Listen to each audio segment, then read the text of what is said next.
Bonjour et merci de nous retrouver pour la foi prise au mot, votre rendez-vous de formation et de réflexion sur KTO. Pour ce carême, je vous propose une série un peu particulière. Nous allons revisiter une liste bien connue, les 7 péchés capitaux. Mais nous n'allons pas nous contenter de les regarder comme des fautes individuelles, des petits ou des grands défauts à confesser dans le secret. Nous allons essayer de les penser comme des structures de péché.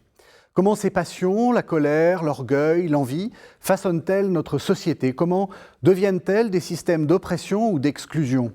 Pour commencer, nous nous attaquons à un péché souvent mal compris, qui est l'acédie ou la paresse. C'est comme ça qu'on le traduit, mais c'est bien plus grave que de traîner au lit.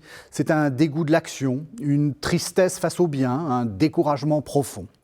Ne caractérise-t-il pas précisément notre époque actuelle? Ne sommes-nous pas entrés collectivement dans l'âge de l'acédie, entre éco-anxiété, défiance politique, repli sur soi?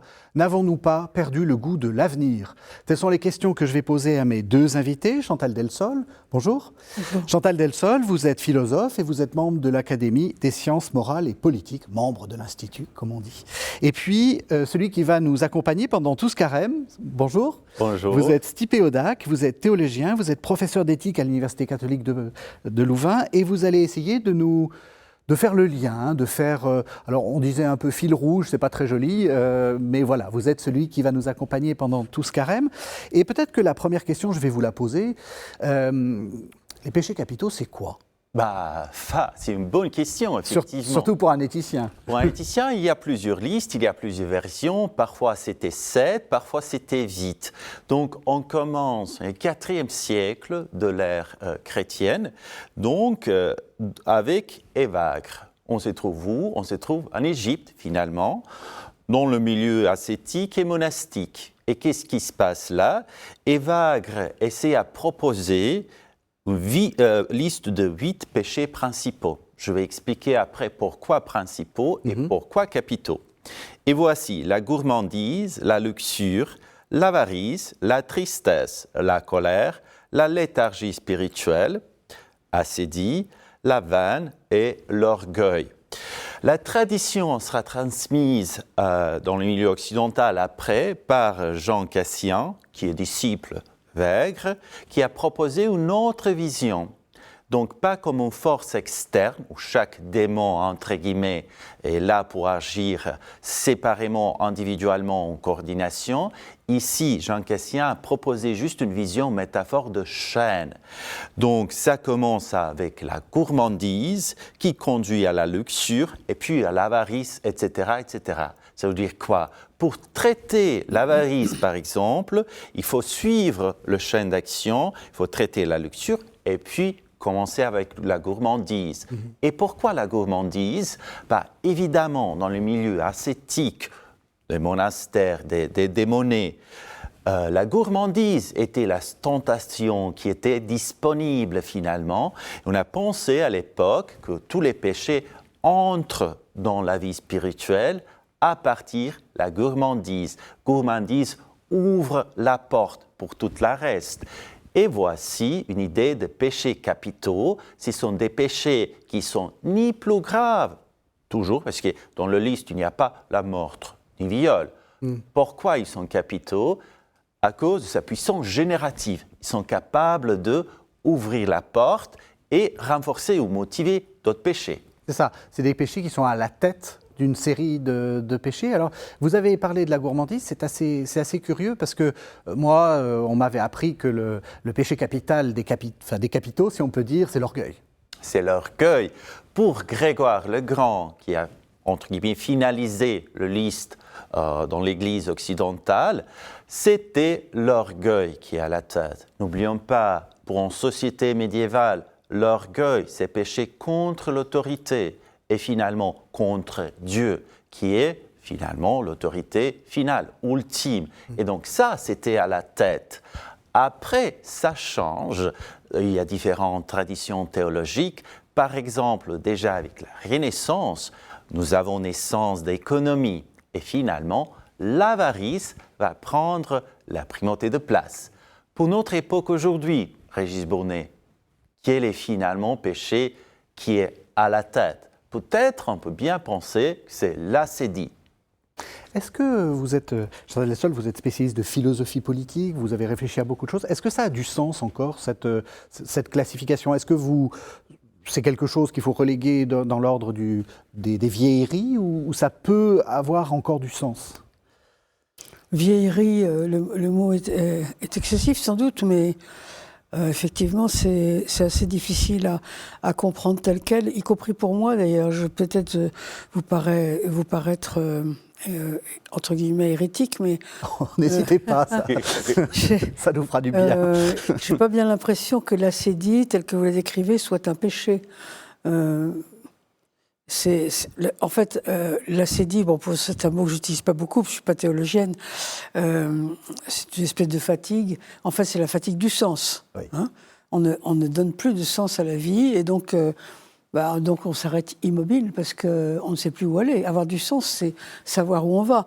Donc on tourne à l'intérieur de soi. C'est ça, en fait. C'est tourner à l'intérieur de soi. C'est ça. Je ne vois pas que ça serait un péché parce que nous n'avons pas c'est pas par la volonté qu'on peut forcément se donner du sens. On va pas.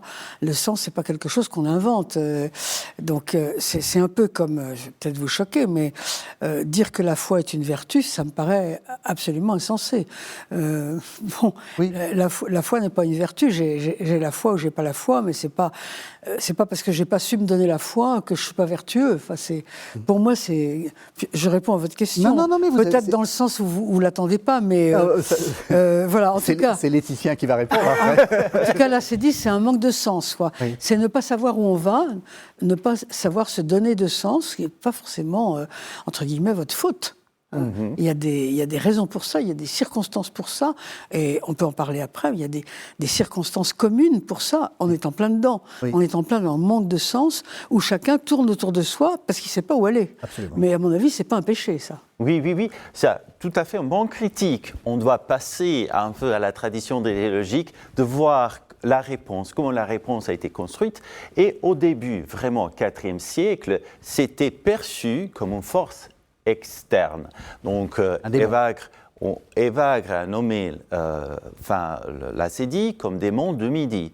Pourquoi? Parce qu'il y a tentation externe et où se trouve le péché? Le péché se trouve dans le choix entre ce qui est disponible ici comme la vie spirituelle, donc continuer volontairement ses activités, créer son caractère, ou prendre l'autre voie qui est externe ici, je répète, par l'acédie. Et l'acédie, il faut bien distinguer déjà au début, c'était une forme de sécheresse spirituelle, pas un repos. Parce que si on travaille, si on continue, si on cherche le sens, on se sent un peu fatigué. Et dans la période de repos, on sent une forme de plaisir. C'est une continuation de sens. L'acédie, par contre, ne donne pas la possibilité de faire de repos. On souffre constamment tout le temps. Après, dans la tradition déjà médiévale et puis Renaissance humanisme, l'acédie était intériorisée. Donc, c'était confondu souvent avec la paresse, mais ce n'est pas tout à fait pareil. Donc, parfois, c'était perçu comme dénoncement complet de action, je peux, mais je ne veux pas, ou parfois au manque de voir le sens où le sens existe, et parfois simplement ce qu'on appelle aujourd'hui dépression. Évidemment, la dépression, on ne peut pas qualifier comme un péché, est-ce que c'est la situation, c'est situationnel, il y a des facteurs qui déterminent notre santé mentale finalement, et on reste avec les questions, comment définir l'acédie aujourd'hui. Et l'acédie, dans le discours moderne, c'est entre les deux. Il y a évidemment l'action individuelle qui, on cherche un peu de raisons à agir. On a aussi un peu l'obligation à construire le caractère des habitudes. Est-ce que aussi le moral n'était pas perçu comme quelque chose qui est donné pour toujours, mais comme petite graine qu'on peut nourrir. On parle de habitus, finalement, et de vertus. Mais ce que je trouve intéressant dans l'intervention de Chantal Delsol, c'est qu'on est exactement dans le changement un peu moral qu'on est en train qu'on veut montrer dans cette série. C'est l'idée qu'au fond, il y a des péchés qui sont qu'on considère comme des péchés individuels et qui sont en fait des péchés structurels. Vous pouvez être avare, c'est-à-dire ne pas vouloir être généreux de votre argent, parce que vous êtes dans une situation sociale qui est terrible, et finalement vous n'êtes pas complètement responsable. Tout à fait, Régis Bonnet. Ici, on essaye d'utiliser des péchés comme une clé herméneutique. Donc, pas uniquement comme une forme d'accusation individuelle, parce que ce n'est pas tout à fait, ce n'est pas uniquement individuel. On va parler après, évidemment, d'avarice, mais l'envie, on peut envisager l'envie comme une forme de structure, exploitation de planète. Donc, culpabilité individuelle, ce n'est pas ultime ici. Pareil pour l'ascédie. On peut voir à la fois des structures d'ascédie et ça analysé pas à travers le prisme de péché forcément dans le sens individuel, mais aussi des structures qui mobilisent quelque chose, qui bougent ou qui empêchent les individus et personnes à agir ou pas agir, décider ou pas décider ou trouver du sens. C'est pas ça que je voulais dire. Non, c'est pas ça que je voulais pas soulever les circonstances atténuantes que nous pouvons avoir d'avoir commis un péché ou une faute. C'est pas ça. Ce que je voulais dire, c'est que certains manquements, on peut dire ça, bon, sont un manque de sens, c'est un manquement, ne sont pas disponibles pour notre volonté. De même pour la foi. La foi n'est pas disponible pour notre volonté. Enfin, je pense pas. Je vois pas comment. Donc, ça ne peut pas être des péchés ni des manquements. C'est comme ça. Je ne vois pas de sens à la vie. C'est pas parce que je voudrais m'en donner un que je vais en créer un dans la seconde. Donc, ça peut pas être considéré comme un mal. Voilà, c'est ça que je voulais dire. Je comprends. Oui, c'est une sorte de... vous êtes en train de condamner une forme de volontarisme spirituel. Exactement. Oui, c'est exactement. Ça. Qui dit je veux avoir la foi, je veux avoir le sens. Ça marche pas comme ça. Ça marche pas comme ça. Non, à mon avis, ça marche pas comme ça. Maintenant, c'est discutable, je sais bien, mais enfin, je vois pas comment ça peut marcher comme ça. Sur l'ascédie, comment est-ce que vous la définiriez? Vous avez commencé à dire c'est l'absence de sens, c'est le... Comment vous le définiriez? C'est l'absence de sens, et bien souvent, c'est l'absence de sens par fatigue d'un sens qui a déçu, qui s'est avéré soit inexact, ou carrément faux, ou terroriste, il peut y avoir plein de choses, on pourrait donner plein d'exemples. C'est la fatigue face à une religion qui a déçu, ou qui ne fonctionne plus, ou qui a laissé voir toutes ses erreurs. Il peut y avoir plein de choses comme ça. C'est la fatigue morale face à une morale qui, de la même façon... mais d'une certaine manière, c'est toujours... c'est toujours la fatigue de quelque chose qui a fonctionné, entre guillemets, pendant un moment et qui ne marche plus. Donc, oui, c'est une fatigue et donc un renoncement à des actions qu'on aurait pu mettre en place pour sauver quelque chose qui, finalement, apparaît comme insauvable. C'est une fatigue. Pourquoi? Enfin, j'allais dire, c'est de toutes les époques. Ah oui, bien sûr. Mais on a l'impression que là, il y a quelque chose qui s'est un peu cristallisé. Qu'est-ce qui fait que c'est... Oui, parce qu'en ce moment, on se trouve, d'un point de vue commun, là, je ne parle plus de l'individu en tant que tel, mais ça nous touche tous plus ou moins. On se trouve à la fois devant une sorte d'effondrement, de dépression. Je ne sais pas quel mot il faut utiliser, de la civilisation occidentale. Carrément, vous allez jusque-là. Parce qu'elle perd son universalisme. Et comme elle était complètement liée à l'universalisme, elle va avoir du mal à se récupérer comme particulière. J'espère qu'elle y arrivera, parce que personnellement, je la défends. Mais c'est difficile, quand on a été universel, de dire « Ah, mais maintenant, j'accepte d'être particulier ». C'est ce qui est en train de nous arriver. D'ailleurs, on peut en reparler, mais il y a des parties de l'Occident qui n'acceptent pas. Il y a ça, et puis en même temps, alors, quelles sont les causes entre les deux? Les causes de l'un à l'autre, ça, on pourra en discuter aussi. Il y a aussi un effondrement du christianisme. Alors, pas l'effondrement du christianisme en son entier, parce qu'il est, d'une certaine manière, récupéré, réajusté. On pourrait dire que le catholicisme en tant que tel risque bien de devenir quelque chose comme la petite église dans le siècle qui vient, et il sera débordé des deux côtés, d'une part par l'islam, qui est une espèce de rejeton monothéiste je dirais, illuminé, radical et passéiste, c'est ça à peu près par rapport à nous, et puis débordé dans l'autre sens par le protestantisme, les évangélistes se multiplient dans le monde actuellement, qui sont un rejeton plus proche, hein, mais complètement moderniste.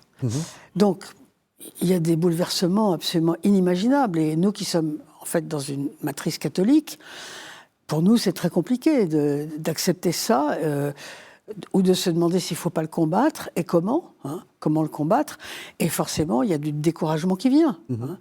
Alors après, il y a tout le problème de la spiritualité qui arrive derrière, de la morale, on peut en reparler si vous voulez, mais donc tout ça est à refaire. Alors ça peut provoquer du découragement, on n'y arrivera jamais, on est fichu, tout le monde nous tombe dessus, le sud global comme on dit, qui n'est en fait ni sud ni global, mais bon, ce qu'on entend par nos adversaires actuels, ceux qui nous aiment pas, ceux qui nous en veulent, pour des tas de raisons qui parfois d'ailleurs sont des vraies raisons. Oui, hein. oui, tout à fait. Donc, je vous suis tout à fait. Donc il y a un moment d'affolement chez nous, et ce moment d'affolement peut provoquer un découragement, un renoncement, un retour sur soi. Je vais rester chez moi, je vais m'installer dans ma maison de campagne, je vais aller embrasser les arbres, voilà, je m'occuper de mes enfants, ce qui est déjà bien. Hein. Mais voilà, c'est une sorte de retrait, quoi. Qu'est-ce que vous en dites, Stipe Hodak? Oui, deux peut-être réflexions par rapport à la CEDI. On a bien parlé des structures qui ne se rendent pas compte de la situation. Donc, quand on parle de la CEDI, on parle uniquement pas des participants dans la structure, mais toute la structure, y compris la hiérarchie. Et moi, récemment, j'ai lu, il y a un syndrome neurologique qui s'appelle syndrome Antonov. Qu'est-ce que ça? C'est très spécifique. Il parle de gens, de personnes qui sont finalement aveugles, objectivement. Ils ne se rendent compte pas de ça. Et même durant l'examination, avec médecin, il présente d'images de dire « non, je vois finalement tout ». C'est une reconstruction fictive. Et parfois, c'est un peu une métaphore pour comprendre les structures de notre société. On pense qu'on voit ce qui se passe, finalement, mais il y a décalage entre la réalité et réactivité institutionnelle. Et donc ça, on peut même parler d'assédie de leader, assédie de leadership, qui n'est pas capable ni voir ce qui se passe, ni répondre, et reste dans l'inertie spirituelle, on peut dire. Et deuxième chose, même si c'est une forme de découragement, traditionnellement, découragement, ce n'était pas perçu négativement. Ce qui est découragement, ça peut devenir commencement d'action. Je suis découragé parce que j'ai vu quelque chose. Ah, il faut changer quelque chose. Mais là, c'était finalement renoncement de tout. Il n'y a rien à faire, il n'y a rien à changer. Même cultiver le jardin de Voltaire personnel, même ça ne fait pas de sens. Donc, c'était traditionnellement une forme de renoncement, de connexion avec l'être et l'autre axe avec le temps. Donc, je peux planifier peut-être, mais je renonce à mon obligation, entre guillemets, d'agir ici, maintenant. Et justement, est-ce que vous diriez que par rapport au diagnostic que vous venez de poser, on est passé d'une sorte de découragement, mais dans lequel il y a une sorte de chemin possible, enfin, vous voyez, de ce que vous dites, bon, oui, effectivement, il y a une sorte d'évolution de l'histoire qui fait que la civilisation occidentale est peut-être en difficulté, que le christianisme est en difficulté, à cette sorte de paralysie complète où on se dit, là, on ne peut plus rien faire. Est-ce que vous l'analysez comme ça? Non, je ne vois pas une paralysie complète. C'est ça. Il y a certains pays qui sont plus inactifs que d'autres. C'est le cas de la France. En France, les gouvernants parlent mais ne font jamais rien, vous avez pu remarquer. Ils inventent des lois qu'ils ont déjà inventées mais sans jamais les appliquer. Enfin, c'est extraordinaire. Mais ce n'est pas du tout le cas de tous les pays. On a un problème français, c'est encore autre chose. Mais d'une part, en ce qui concerne l'Occident, l'Occident ne reste pas inactif. Je pense que, d'une part, vous avez la vieille Europe au milieu, qui, elle, est très, très découragée et très culpabilisée parce que c'est elle qui a colonisé. Et donc il y a une culpabilité de la colonisation. Cette culpabilité vient du christianisme. C'est le christianisme qui nous a appris à nous culpabiliser. Les autres civilisations ne se culpabilisent pas d'avoir colonisé. Bon, donc je ne dis pas c'est bien ou c'est mal, simplement je décris. Donc nous sommes en pleine culpabilisation et nous sommes en train de nous dire, je dis la vieille Europe, après tout, tout ce qui nous arrive, c'est de notre faute, on va accepter tout, on se couvre la tête de poussière, voilà. Mais des deux côtés de l'Occident, c'est-à-dire la Russie, que je considère comme l'Occident, parce que c'est un pays orthodoxe quand même, et l'Amérique, nord et sud d'ailleurs. Que vous considérez aussi comme l'Occident. C'est l'Occident, c'est le jeune Occident. Des deux côtés, on n'accepte pas du tout cette défaillance, cet effondrement, pas du tout. D'ailleurs, la preuve, c'est qu'on voit apparaître des deux côtés, c'est quand même très intéressant, on voit ressurgir le mythe du catéchone. Donc le catéchone, c'est le reteneur. Le reteneur, et c'est l'antéchrist. Celui qui retient la main de l'Apocalypse, en fait. Qui retient, voilà. Et on voit ça apparaître dans l'entourage de Poutine, notamment chez le patriarche Kirill, et on voit ça apparaître dans l'entourage de Trump. C'est pas Trump, lui, il ne sait pas ce que c'est, mais il a tout un entourage qui glose là-dessus, de façon d'ailleurs semi-instruite, mais bon, peu importe, de façon complètement illuminée. Mais enfin, c'est quand même très intéressant de voir des deux côtés ce mythe réapparaître qui signifie « nous n'allons pas nous faire avoir ». Nous allons conserver l'Empire, voire développer l'Empire, et nous n'allons pas nous effondrer, contrairement à ce que dit la vieille Europe. Et en fait, on se moque des deux côtés de la vieille Europe, à voyez ces pauvres types qui sont en train de se décourager, dont le discours de J.D. Vance à Munich, etc. etc. Donc, il y a une réaction. Alors, comme toujours, les réactions vis-à-vis de situations qui sont, j'allais dire, presque perdues, sont souvent des réactions folles. Ça a été la réaction j'ose à peine faire cette comparaison, mais des nazis dans les années 30. Alors, expliquez-nous ça. Parce que... on veut sauver un État qu'on estime perdu, donc n'importe quoi va être possible. Oui. Vous voyez, on utilisera n'importe quel moyen. Donc ça peut être très dangereux. On a parfois l'impression que dans l'entourage de Trump, on est prêt à utiliser n'importe quel moyen pour se sauver.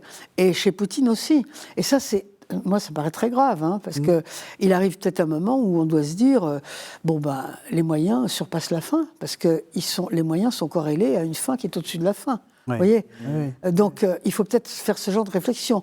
Mais quand on est affolé et qu'on voit que tout s'effondre et qu'on n'a pas beaucoup de culture, on a tendance à dire allez, on va prendre n'importe quel moyen, puis on va finalement y arriver.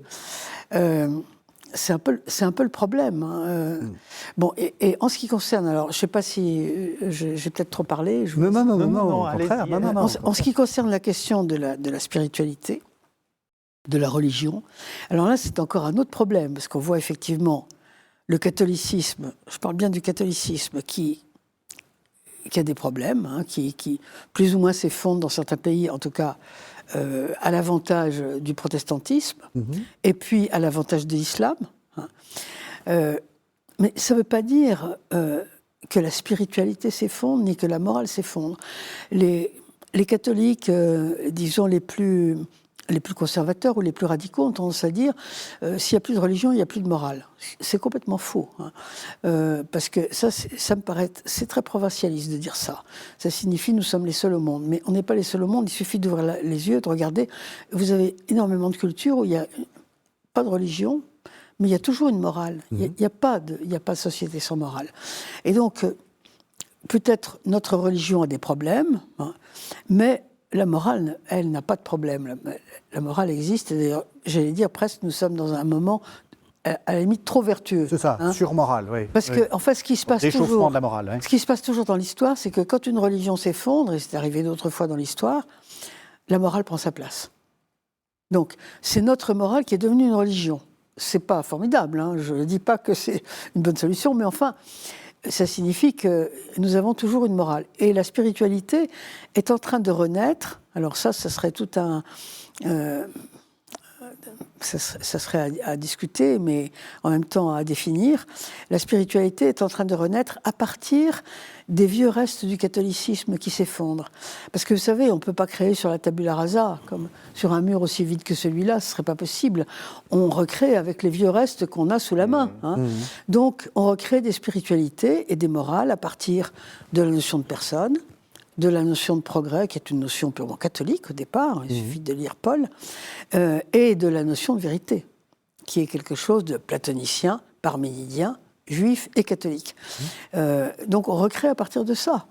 Alors là, il faudrait encore décrire tout ça, mais si vous voulez, c'est pas des choses perdues, il n'y a pas de quoi s'effondrer par terre en pleurant, on est en train de refaire autre chose. Les époques, le temps passe, les époques sont différentes, les gens diffèrent de leurs ancêtres, il n'y a pas de mal à ça. Alors évidemment, en fait, ce qui va en prendre un coup, entre guillemets, c'est la transcendance dans cette affaire. En fait, c'est la transcendance qui vraiment s'effondre. S'effondre. Peut-être pour approfondir juste ces sujets, je rentre dans les sols, il me semble que la description de l'Europe, au moins de l'externe, comme un continent de mélancolie, manque d'action, bureaucratie qui empêche l'action, du côté que vous venez d'écrire, il y a des stratagèmes ou une stratégie d'action. Et parfois, c'est la stratégie de la colère.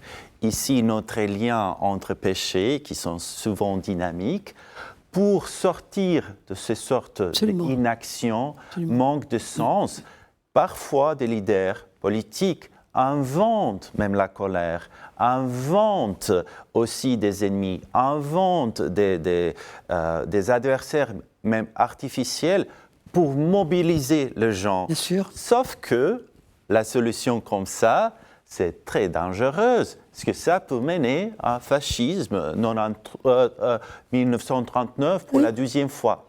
Quelle autre stratégie nous pouvons utiliser, surtout autour de personnes, universalisme, vérité, et finalement peut-être la communauté, pour sortir, pour créer une autre stratégie qui n'est pas forcément nocive, qui n'est pas basée sur la colère, mais peut-être une autre émotion politique, à votre avis? C'est très compliqué, je pense. Oui. C'est possible, d'ailleurs c'est arrivé dans l'histoire, mais vous avez eu des élites qui ont essayé de saisir à bras-le-corps, avec modération et intelligence et spiritualité, une situation terrible, et bien souvent, malheureusement, ils ont été balayés. Je vous donne un exemple de quelqu'un qui a été balayé, un exemple d'un endroit où ça a marché. Pour ne pas être pessimiste, quand même, je ne suis pas. Unamuno, en Espagne, avait fait une conférence dans son université pour dire aux franquistes qui étaient en train de monter, c'était le début de la guerre civile, vous vaincrez, mais vous ne convaincrez pas. Et il avait fait toute sa conférence autour de ça. Et à la fin, il a redit à la fin, vous vaincrez, mais vous ne convaincrez pas. Et à la fin, le groupe de fascistes, au fond, lui a crié, à bas les intellectuels, vive la mort. Donc ça voulait dire, il n'y a que les extrêmes qui vont passer. Mais je vous cite un autre cas qui, à mon avis, est contraire. À l'époque du communisme, et le communisme était quand même un régime très difficile, hein, je pense. Moi, je n'ai pas vécu, mais j'ai beaucoup travaillé là-dessus et j'ai connu beaucoup de gens qui l'avaient connu. Dans un pays comme la Pologne, vous avez eu une élite absolument merveilleuse qui vivait sous la coupe, qui étaient emprisonnés, torturés, empêchés, qui n'avaient pas un sou, qui mangeaient mal, etc. Mais qui a su élaborer toute une, je ne dirais même pas une théorie, mais toute une vie spirituelle et politique pour s'en sortir. Chez les Tchèques aussi, d'ailleurs, il y a eu une élite absolument merveilleuse, avec Havel, Patočka, et chez les Polonais, pareil. Et en fait, ils se sont sortis du communisme grâce à ça, parce qu'il ne faut pas s'imaginer que le communisme, c'est uniquement Jean-Paul II, d'ailleurs, eux étaient aussi responsables de Jean-Paul II, mais que c'était uniquement l'Union soviétique qui n'arrivait pas à s'en sortir économiquement. Ça a été toutes sortes de facteurs, mais je pense que la réussite extraordinaire spirituelle de ces élites a joué un très très grand rôle. Mais c'est difficile, et dans l'ensemble, lorsqu'une situation est désespérée, elle l'était dans le communisme, la chose la plus simple, c'est de se mettre en colère, de tout casser et de faire n'importe quoi. C'est ça. Ouais. C'est ce qu'il y a de plus facile. C'est ce qui vient tout de suite. Vous voyez. Et malheureusement, voilà. Est-ce que nous pouvons quand même utiliser, entre guillemets, peut-être en l'expression métaphorique, l'ingénieur de sens, en fait, comme Havel, parce que le sens n'arrive pas spontanément, surtout sous le totalitarisme On a parlé de communisme, mais il y a d'autres formes de totalitarisme numérique, on peut dire, où le sens est extrêmement fracturé. Oui. Moi, j'aime pas utiliser le mot totalitarisme pour autre chose que nazisme et communisme. Je suis vraiment d'accord. Ouais, j'aime pas. Il faut vraiment garder ça pour le régime où on vient vous chercher à 5 h du matin à l'heure du laitier pour vous emmener au goulag pendant 20 ans. Il faut garder ça, à mon avis. Tout à fait. Comme j'ai dit, plutôt dans le sens de contrôle, dans la métaphore, et donc le sens n'arrive pas spontanément. Même dans George Orwell, 1984. Oui, 48. Donc il y a quelqu'un qui est là pour créer du sens. Donc le sens est aussi l'ennemi de régime qui contrôle quelque chose. Est-ce qu'il y a peut-être des vocations des intellectuels, mais les gens qui travaillent à l'université, leaders religieux, même leaders spirituels, est-ce qu'il y a aussi une vocation d'être créateur de sens en la situation de fracturation? Bien sûr. On pourrait citer par exemple Patočka, qui est devenu vraiment un très très grand philosophe du XXe siècle. Alors, au départ, il a travaillé quasiment dans la cave, parce que justement, c'était quelqu'un qui a réussi à créer du sens dans un lieu où vraiment on avait décapité le sens entièrement, de façon à ce que les gens vivent juste la vie quotidienne sans se poser jamais de questions. Et en fait, il a redonné du sens à la vie en partant, justement, comme je disais tout à l'heure, d'éléments spirituels qui venaient de la religion, alors que lui-même, comme tous les intellectuels tchèques, était agnostique. Parce qu'en Tchéquie, on est agnostique, sauf quelques-uns, comme Václav Banda était catholique, mais très rare. Hein. Et lui, donc, était agnostique, mais il a recréé du sens à partir de la personne, à partir de la vérité. Vous vous souvenez, la vie dans la vérité était quelque chose de très important pour lui. Donc, il a repris tout ça, et sa philosophie est une spiritualité. Donc, effectivement, vous avez des gens qui recréent du sens, qui redonnent du sens à la vie, parce qu'ils ont un sens spirituel profond. Et sinon, on ne peut pas donner du sens sans spiritualité, parce que la matière ne donne pas de sens, vous voyez. Si vous êtes là juste pour partager le gâteau et partir chacun avec un bout, vous n'allez pas avoir du sens. Tandis que si vous êtes là pour partager le gâteau comme on partage une idée, alors là, vous donnez du sens. Vous voyez. Donc ça peut exister, bien sûr. Alors vous êtes bien sûr KTO et nous sommes toujours en train de parler de l'ascédie dans une série sur les 7 péchés capitaux en compagnie de Chantal Delsol, philosophe, membre de l'Académie des sciences morales et politiques, et de Stipe Hodak, théologien et professeur d'éthique à l'Université catholique de Louvain. Ce qui m'intéresse dans votre discussion, c'est que on avait préparé cette émission pour rester longtemps sur l'ascédie et on est déjà en train de faire le constat que oui, il y a une ascédie comme une forme de paresse ou de fatigue morale, démocratique, et on est déjà dans les solutions.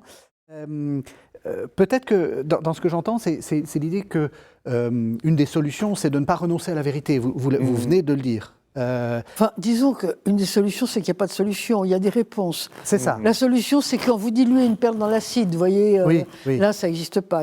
C'est des questions qui n'ont pas de solution. C'est ça. Mais des réponses diverses, discutables, temporaires parfois.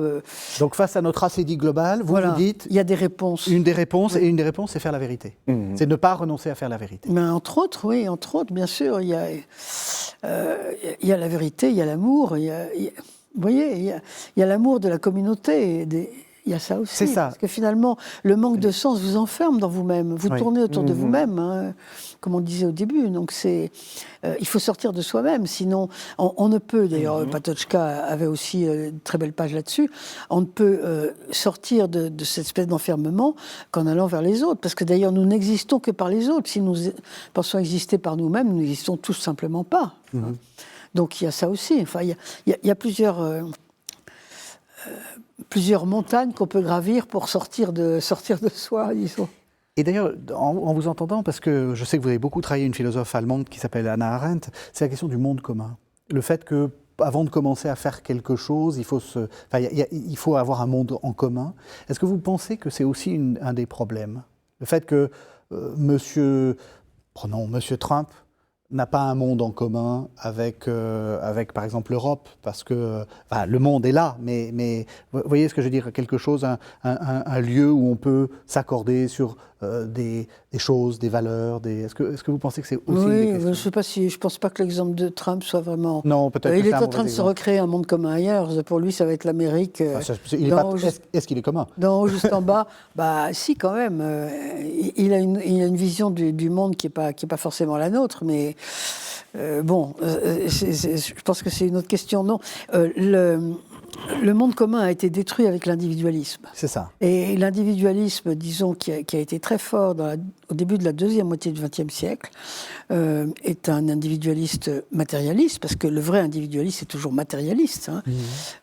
Et il a commencé par exclure le monde commun, et même, en fait, par exclure la morale, ce qui était très fort, parce que quand on exclut le monde commun, il n'y a plus de morale, il n'y a pas de morale vis-à-vis de soi. C'est vis-à-vis des autres que ça commence. Je prends un fait qui était quand même tout à fait important pour décrire le nihilisme de cette époque, parce qu'il y a eu un nihilisme qui a duré 15-20 ans, pas plus, mais qui a été exprimé par des faits bien précis.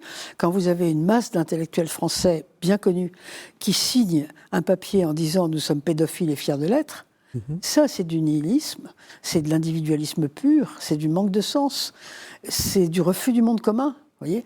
Et d'ailleurs, ça a été tellement violent qu'on est revenu dessus. Maintenant, on revient dessus, et les gens qui ont signé cette pétition en viennent à s'excuser.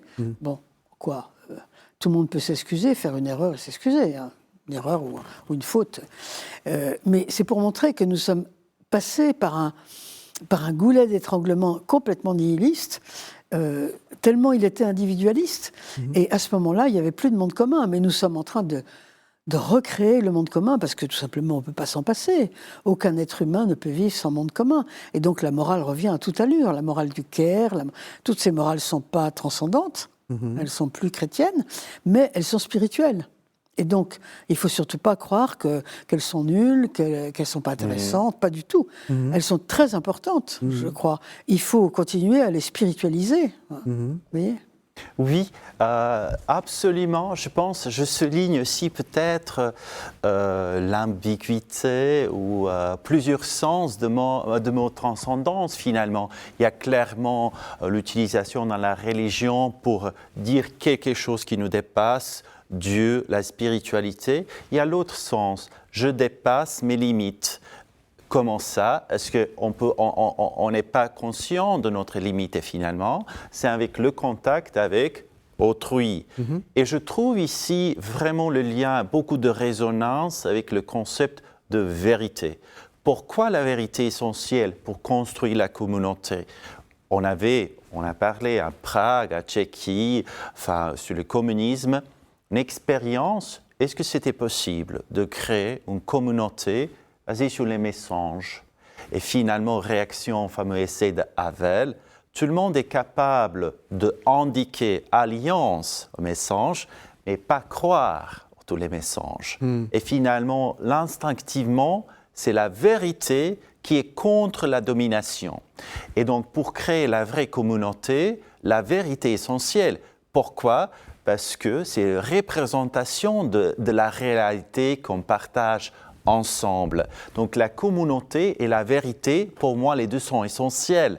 On peut voir même, il y a beaucoup d'histoires dans les goulags, des intellectuels. Ils font quoi? Écrire des poèmes, parler la vérité, écrire les lettres, garder l'histoire, garder le passé. Pourquoi le passé, c'est important? Ce qui est passé, c'est aussi dans le témoignage contre domination de messages. Donc je trouve beaucoup d'échos avec des liens de vérité, monde commun, mais aussi la transcendance. Ce qui est la vérité, c'est une forme de transcendance. Si moi, avec vous deux, essayer à construire quelque chose, la vérité partagée, je ne peux pas faire ça moi seul en tant qu'individualiste. Donc c'est la vérité qui nous pousse à sortir, c'est l'obligation de vérité qui me pousse à communiquer avec vous deux.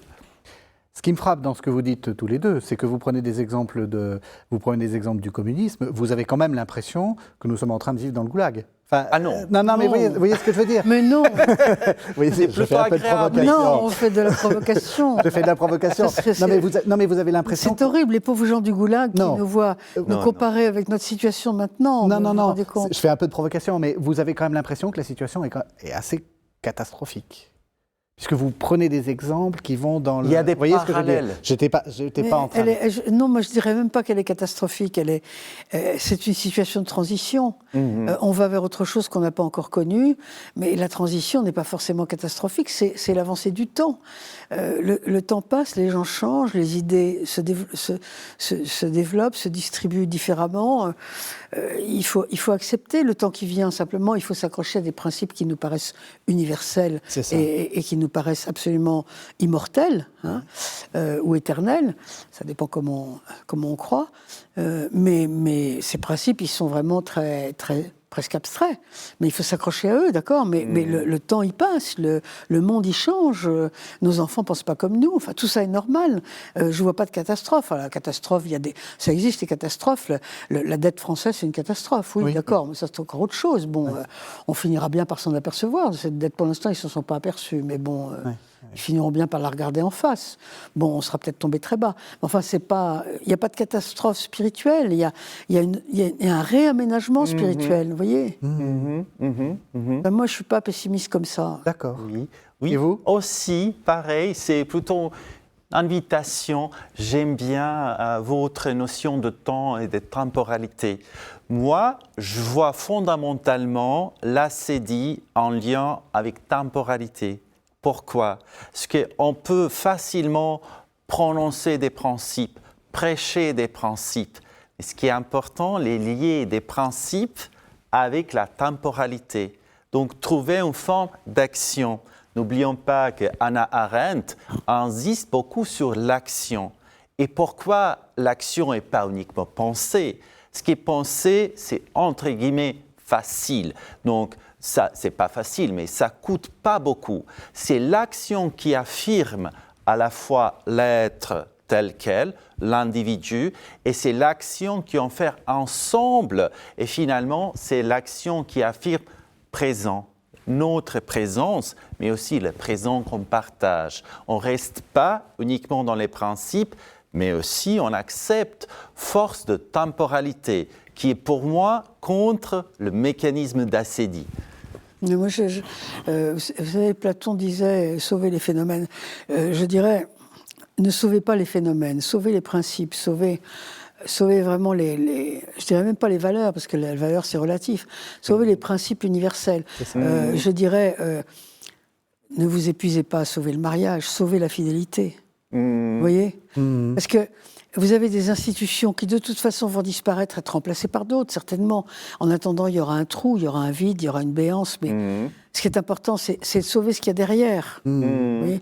D'autant plus, pour reprendre cet exemple, que bien longtemps, le mariage n'a pas du tout recouvert la fidélité. Non. Donc, on s'accrochait à l'institution sans jamais regarder le principe qu'il y avait derrière. Et pourvu que l'institution soit là, on était content. C'est pas forcément une bonne affaire. Donc, regardons ça avec des yeux un peu lucides, quoi. Vous voyez? Vous avez dit ce qui risque d'être mis à mal, c'est la transcendance. Pourquoi? Ah ben parce que nous sommes à un moment, alors comme je disais tout à l'heure, je pense que nos religions ne vont pas disparaître, la religion catholique va probablement s'effondrer un peu au milieu en étant remplacée d'une part par l'islam, d'autre part par les évangéliques, mais en même temps il va y avoir un immense raz-de-marée pour l'agnosticisme, qui a déjà commencé. L'agnosticisme est là, il suffit de lire les romans du 19e siècle, les gens en fait... Ils vont à la messe, mais ils sont agnostiques. Vous savez, la mère de Colette, la fameuse Sido, elle avait son livre de messe, et puis dans le livre de messe, elle cachait un roman, parce qu'elle ne supportait pas la messe, mais il fallait y aller. Donc maintenant, les gens qui ne supportent pas la messe, ils n'y vont plus. Ils disent, bah oui, je suis agnostique. Et en fait, c'est presque tout le monde maintenant, une très grande partie. Alors, qu'est-ce qui va se passer? Cet agnosticisme va devient, vous savez, une sorte de religion, entre guillemets, c'est même pas une religion, de façon de penser à la chinoise. C'est-à-dire que nous sommes des êtres contingents, donc nous sommes bien obligés de penser à un absolu, chercher un absolu quelque part, tous.